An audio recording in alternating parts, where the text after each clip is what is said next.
PG PAUD di Kampus Tasikmalaya. Kepadanya saya persilahkan.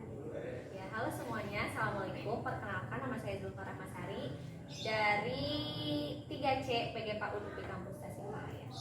Dan perkenalkan, nama saya Tifa Alawiyah dari 1C. Bentar. Maaf.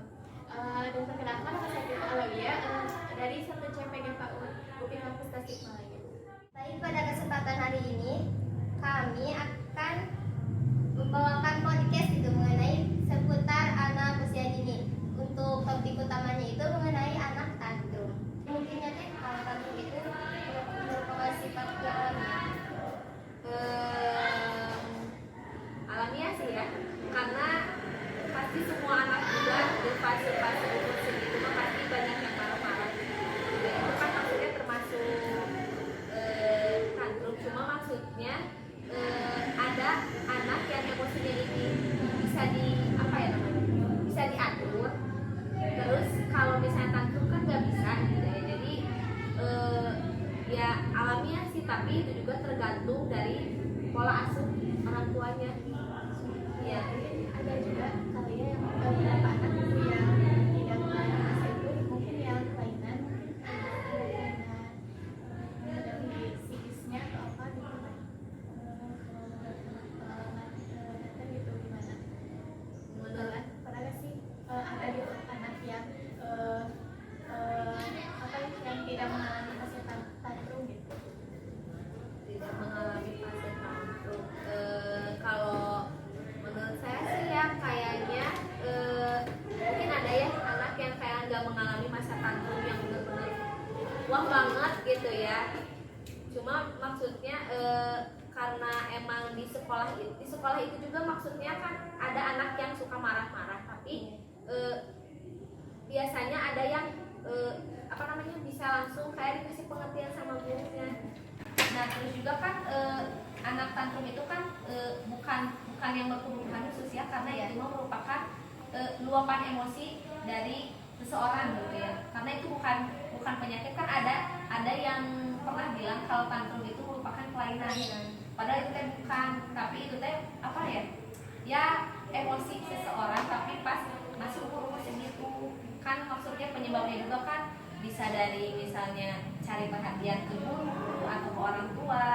Jadi dia teh marah-marah teh misalnya bukan dari faktor orang-orang nih, tapi dia nih itu kayak aku kayak nggak diperhatiin deh, apa marah aja gitu ya. Terus kan pas dia marah tuh nanti dia itu kayak nangkep reaksi. Nah, kalau misalnya nanti aku marah, reaksi orang tuh kayak gimana ke aku.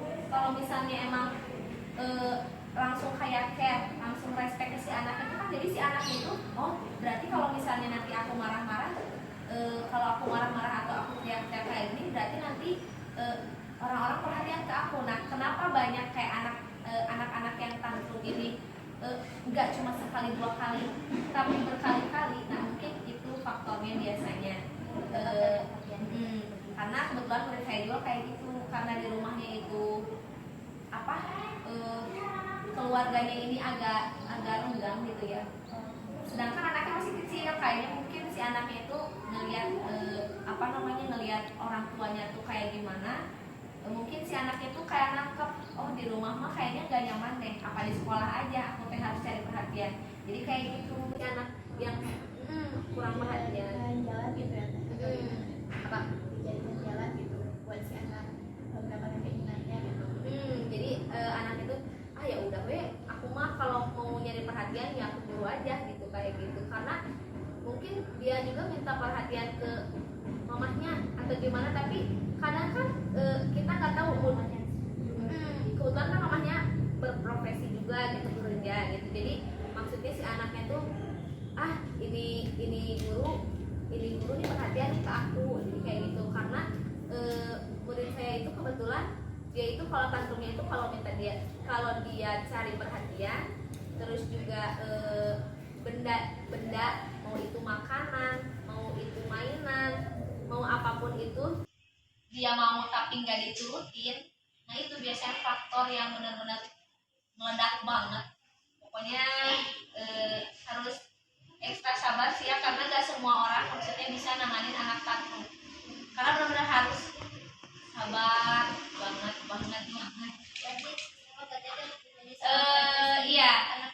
Ya karena karena selama saya ngajar tuh kan udah 2 tahun ngajar di TK. Nah kebetulan pas tahun sebelumnya itu anaknya normal-normal aja, jadi paling kayak anak-anak kalau rewel cengeng mah kan umum ya kayak gitu. Nah pas di ajaran baru kebetulan ada murid baru di situ, anak baru di sana.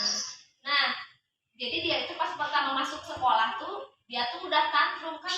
Waktu pas ada anak itu pas dia marah yang benar-benar meledak, saya nggak tahu si anaknya itu punya tantrum, dia tantrum. Nah jadi pas awal dia tantrum itu bingung juga nanganinnya kayak gimana.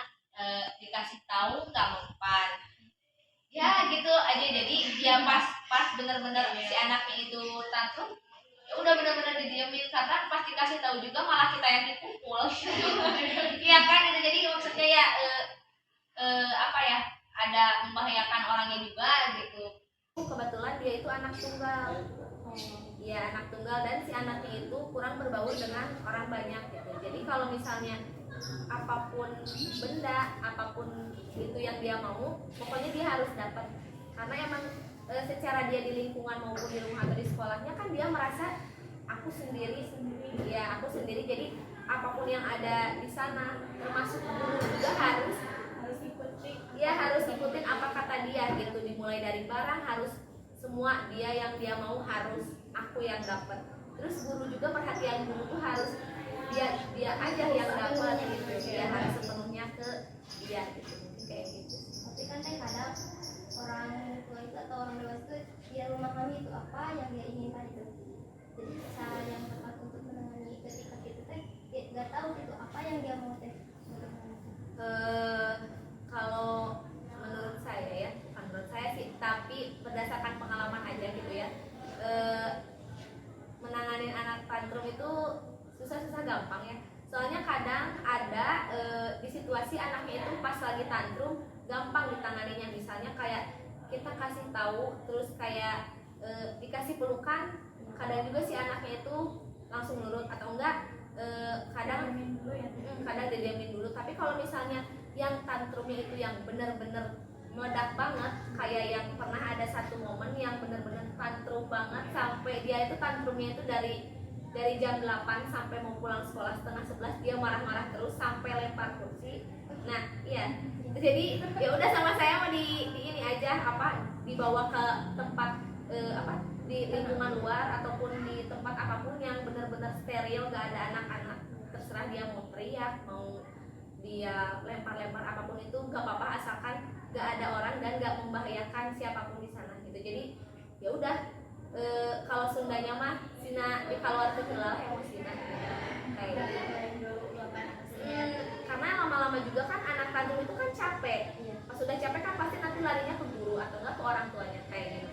Tapi kalau misalnya si anaknya itu tantrumnya misalnya kita lihat nih si anaknya tantrum gitu, bisa langsung ditanganinya kayak dikasih pengertian. Terus juga kan katanya ya ada juga menurut literatur yang pernah saya baca gitu ya, jadi anak tantrum juga bisa ditangani kayak dengan pelukan, terus kayak ya intinya mah dengan perhatian. Karena kebanyakan tuh anak tantrum itu bisa aja gitu ya dari faktornya kurang kasih sayang dari orang tua.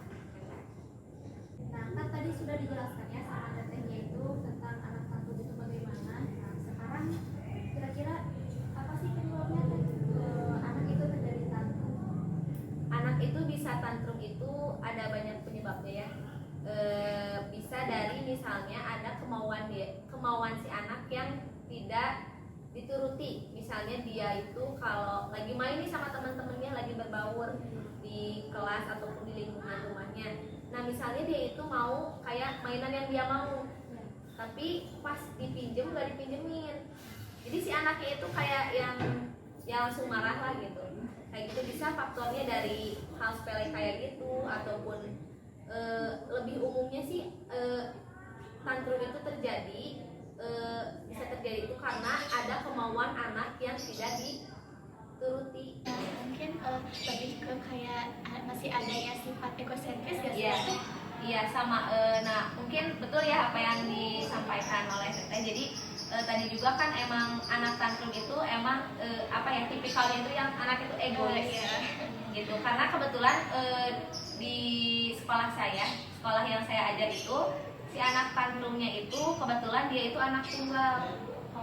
Iya, anak tunggal, dan si anaknya itu kurang berbaur dengan orang banyak gitu. Jadi kalau misalnya apapun benda, apapun itu yang dia mau, pokoknya dia harus dapat. Karena emang secara dia di lingkungan maupun di rumah atau di sekolahnya kan dia merasa aku sendiri. Iya, aku sendiri. Jadi apapun yang ada di sana, termasuk guru juga harus ikuti. Iya, harus ikutin apa kata dia gitu. Dimulai dari barang harus semua dia yang dia mau harus aku yang dapat. Terus guru juga perhatian guru tuh harus dia aja yang dapat gitu. Dia harus sepenuhnya ke dia gitu. Mungkin kayak gitu. Tapi kan kadang orang tua itu atau orang dewasa itu dia memahami itu apa yang dia inginkan itu. Jadi cara yang tepat untuk menangani ketika itu teh dia nggak tahu itu apa yang dia mau teh. Kalau menurut saya ya, bukan menurut saya sih, tapi berdasarkan pengalaman aja gitu ya. Menangani anak tantrum itu susah-susah gampang ya. Soalnya kadang ada di situasi anaknya itu pas lagi tantrum gampang ditanganinya. Misalnya kayak kita kasih tahu, terus kayak dikasih pelukan, kadang juga si anaknya itu langsung nurut, atau enggak kadang didiamin dulu. Tapi kalau misalnya yang tantrumnya itu yang benar-benar meledak banget, kayak yang pernah ada satu momen yang benar-benar tantrum banget sampai dia itu tantrumnya itu dari jam 8 sampai mau pulang sekolah setengah 11 dia marah-marah terus sampai lempar kursi. Nah, iya. Jadi ya udah sama saya mau di ini aja dibawa ke tempat di lingkungan luar ataupun di tempat apapun yang benar-benar steril, gak ada anak-anak. Terserah dia mau teriak, mau dia lempar-lempar apapun itu gak apa-apa, asalkan gak ada orang dan gak membahayakan siapapun di sana gitu. Jadi ya udah kalau seandainya mah sina dikeluarkan heula emosina kayak dulu lepan emosinya. Karena lama-lama juga kan anak tantrum itu kan capek. Pas udah capek kan pasti nanti larinya ke guru atau enggak ke orang tuanya kayak gitu.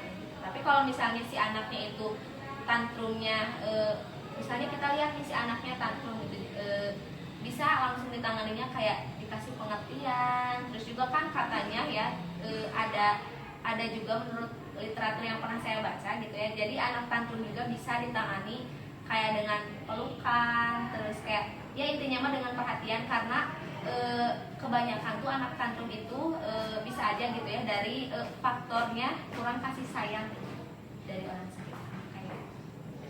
Alhamdulillah ya teman-teman, kita tadi udah mendengarkan penjelasan dari Teteh itu mengenai anak tantrum, kemudian cara-cara menangani ketika anak tantrum dan juga bentuk-bentuk perilaku tantrum.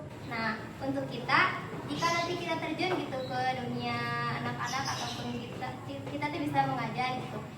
Kemudian menghadapi anak yang tantrum, nah kita bisa menggunakan cara-cara atau ilmu-ilmu yang sudah Teteh sampaikan berdasarkan pengalaman yang Teteh sampaikan. Itu ya Rika. Jadi terima kasih ya Teteh atas ilmunya tadi tentang anak tantrum. Kita juga sudah menunggu waktu Teteh gitu. Sudah menunggu gitu lah. Kita juga banyak tahu ya tentang menghadapi bagaimana tantrum dan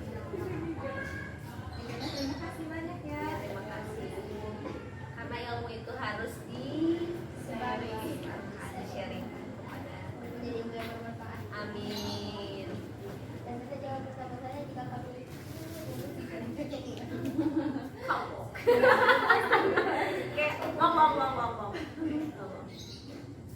Mungkin itu ya podcast dari kami. Bye teman-teman. Nah, assalamualaikum warahmatullahi wabarakatuh.